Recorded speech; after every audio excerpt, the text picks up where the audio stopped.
इन हालातों में हम सभी फ्यूचर को लेकर काफ़ी अनसर्टन फील कर रहे हैं। ये कहना गलत नहीं होगा कि किसी को भी नहीं पता कि आने वाले दिनों में क्या होने वाला है।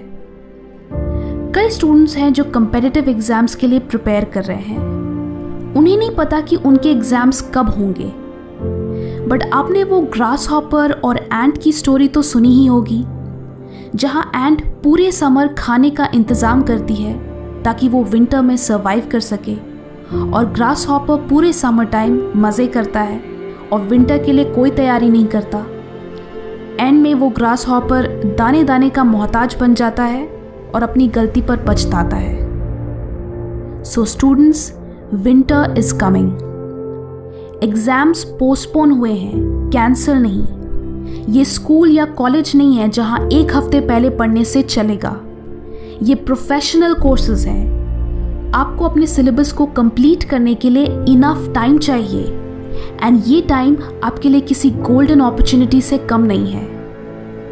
कंसिडरिंग कि आपको आपकी प्रिपरेशन के लिए इतना टाइम मिला, तो कंपटीशन बहुत टफ होने वाला है, एंड मोस्ट प्रॉब्ली पेपर भी बहुत डिफ़िकल्ट होने वाला है। तो जिन लोगों की तैयारी तगड़ी होगी वही एग्ज़ाम में अच्छा कर पाएंगे। इस लॉकडाउन का पूरी तरीके से फ़ायदा उठाने के लिए आपको एक स्ट्रॉन्ग सिस्टम की ज़रूरत है, यानी प्रोडक्टिव होने की ज़रूरत है। मॉर्निंग बहुत अच्छा टाइम है जब आप बिना किसी डिस्टर्बेंस के डीप वर्क कर सकते हो। अगर आप अर्ली मॉर्निंग उठे तब शायद ही कोई इंस्टाग्राम या व्हाट्सएप पे ऑनलाइन होगा। आप आराम से पूरे फोकस एंड कंसंट्रेशन के साथ अपनी पढ़ाई कर सकते हो। दिस इज़ द टाइम जब आपका ब्रेन सबसे ज़्यादा अलर्ट होता है, इसलिए मॉर्निंग में याद की हुई चीज़ें आपको लंबे समय तक याद रहती हैं। जब मैं अपने एग्ज़ाम्स के लिए पढ़ती थी तो मैं हमेशा सुबह उठकर अपने कैलेंडर में प्रीवियस डे की पढ़ी हुई चीज़ें मेंशन करती थी। इससे सुबह मुझे एक एक्स्ट्रा मोटिवेशन मिलता था कि आज भी मैं अपने सारे टास्क कंप्लीट करूंगी। मंथ के एंड तक मेरे कैलेंडर में मेरी पूरी प्रोग्रेस रिफ्लेक्ट होती थी, जिससे मैं 3 चीज़ें ट्रैक कर सकती थी। नंबर 1, मेरी प्रिपरेशन कितनी फास्ट या स्लो है। नंबर 2, कौन से सब्जेक्ट्स सबसे ज़्यादा टाइम ले रहे हैं। एंड नंबर 3, कि मैंने एक महीने में एग्जैक्टली कितना कुछ अकॉम्प्लिश किया। ऑफन हम एग्ज़ाम्स की तैयारी करते वक्त खुद को अप्रिशिएट करना भूल जाते हैं कि हमने कितना सारा पोर्शन कंप्लीट कर लिया, बिकॉज हम इस पे ज़्यादा फोकस करते हैं कि दूसरों ने कितना पढ़ लिया एंड हम अभी भी कितने पीछे हैं।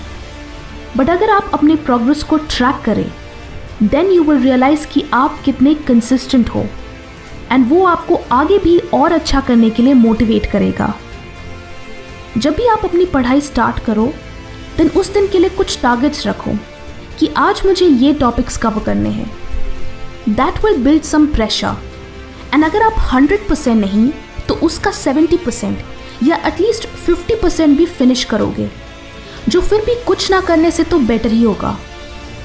एक और चीज़ जो आप यहाँ कर सकते हो कि आप अपने एवरीडे टारगेट्स अपने मॉम, डैड या ब्रदर, सिस्टर को अर्ली मॉर्निंग टेक्स्ट कर सकते हो। इससे 2 चीज़ें होंगी। नंबर 1, जब आप उनको अपना वर्ड दोगे कि आज के मेरे ये टास्क हैं, तो वो एक कमिटमेंट बन जाएगा, एंड फिर आप उसे फुलफिल करने के लिए एक सिंसियर एफर्ट दोगे। नंबर 2, ये इस बात का भी ट्रैक होगा कि जिस वक्त आपने वो मैसेज सेंड किया उसी वक्त से आपकी पढ़ाई शुरू हुई। So now you can also track कि आप एग्जैक्टली कितने बजे से पढ़ना शुरू कर रहे हो।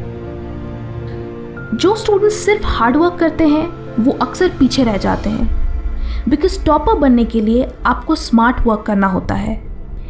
वी ऑल नो कि हमारे सिलेबस का एटलीस्ट कुछ पोर्शन ऐसा होता है जो एग्ज़ाम में बार बार पूछा जाता है। सो उन टॉपिक्स पे ज़्यादा फोकस करो, बिकॉज उससे आपके सबसे स्कोरिंग टॉपिक्स पहले ही कवर हो जाएंगे। ये टॉपिक्स आप प्रीवियस ईयर क्वेश्चन पेपर्स से पता लगा सकते हो। द फेमस पैरेटो रूल भी यही कहता है कि सिर्फ 20% इनपुट से 80% आउटपुट अचीव किया जा सकता है। आपके केस में इसका मतलब है कि आप कम से कम एफर्ट में ज़्यादा से ज़्यादा मार्क्स ला सकते हैं। And last but not the least, आप इस टाइम को नोट्स बनाने के लिए यूटिलाइज कर सकते हो। कई स्टूडेंट्स नोट्स बनाते वक्त पूरी बुक को अपने नोटबुक में कॉपी पेस्ट कर देते हैं, जो कि बिल्कुल गलत तरीका है। जब आप नोट्स लिखते हो तो उसका बेसिक पर्पस ये है कि आपको वो इन्फॉर्मेशन याद हो। अगर आप पूरी बुक ही कॉपी कर लोगे तो आपका ब्रेन इतनी सारी इन्फॉर्मेशन याद नहीं रख पाएगा। आपको अपने ब्रेन को हेल्प करना है ताकि वो एटलीस्ट कीवर्ड्स याद रख सके।